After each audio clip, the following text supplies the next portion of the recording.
Harga emas naik di luar jangkaan. Jadi sesuai atau tidak kalau saya nak jual emas saya sekarang? Sebelum tu, bagi yang belum bermula, saya tahu ramai yang nak bermula sebab trend harga sekarang sangat-sangat mengancam.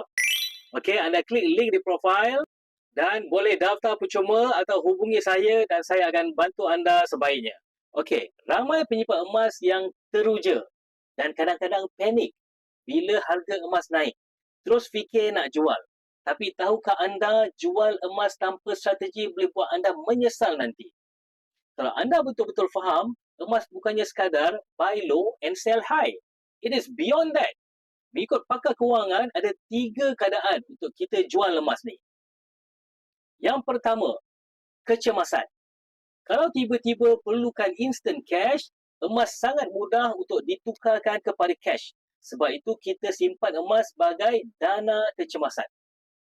Yang kedua, pelaburan. Yes, investment. Bila ada peluang lebih menguntungkan, emas boleh kita jual untuk dijadikan modal. Contohnya, kita beli properties below market value ataupun kita modalkan perniagaan. Yang mana bila kita invest, keuntungan yang kita dapat lebih besar. Dan yang ketiga, bila dah capai matlamat. Anda menyimpan emas untuk pelbagai matlamat. Seperti contoh, dana pendidikan anak-anak, dana rumah, dana haji, dana bersara dan sebagainya. Bila matlamat dah tercapai, barulah sesuai untuk kita jual emas. Kalau bukan 3 sebab ni, lebih baik jika kita terus simpan. Itu lebih bijak. Sebab kita tahu emas kekal bernilai sampai bila-bila. Lagi lama anda simpan, lagi tinggi nilainya.